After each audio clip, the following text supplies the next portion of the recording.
রেলগাড়ির কামরায় হঠাৎ দেখা, ভাবিনি সম্ভব হবে কোনোদিন। আগে ওকে বারবার দেখেছি লাল রঙের শাড়িতে ডালিম ফুলের মতো রাঙা, আজ পড়েছে কালো রেশমের কাপড়, আঁচল তুলেছে মাথায় দোলন চাপার মতো চিকন গৌর মুখখানি ঘিরে। মনে হলো কালো রঙে একটা গভীর দূরত্ব ঘনিয়ে নিয়েছে নিজের চারদিকে, যে দূরত্ব সর্ষে ক্ষেতের শেষ সীমানায় শাল বনের নীলাঞ্জনে। থমকে গেল আমার সমস্ত মনটা। চেনা লোককে দেখলেম অচেনার গাম্ভীর্যে। হঠাৎ খবরের কাগজ ফেলে দিয়ে আমাকে করলে নমস্কার, সমাজবিধির পথ গেল খুলে, আলাপ করলেন শুরু। কেমন আছো, কেমন চলছে সংসার ইত্যাদি। সে রইল জানলার বাইরের দিকে চেয়ে, যেন কাছের দিনের ছোঁয়াচ পার হওয়া চাহনিতে।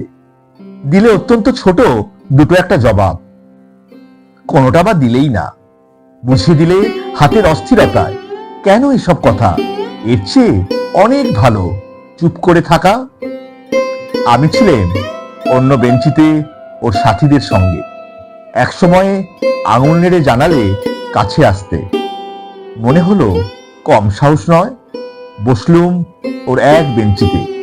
গাড়ির আওয়াজের আড়ালে বললে মৃদুস্বরে, কিছু মনে করো না, সময় কোথা সময় নষ্ট করবার, আমাকে নামতে হবে পরের স্টেশনে, দূরে যাবে তুমি, দেখা হবে না আর কোনোদিনই। তাই যে প্রশ্নটার জবাব এত কাল থেমে আছে শুনবো তোমার মুখে, সত্য করে বলবে তো? আমি বললেম বলবো। বাইরের আকাশের দিকে তাকিয়ে শুধলো, আমাদের গেছে যে দিন, একেবারেই কি গেছে, কিছুই কি নেই বাকি?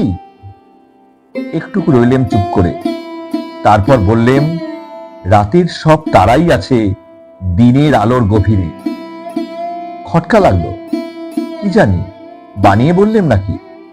ও বললে, থাক এখন যাও ওদিকে।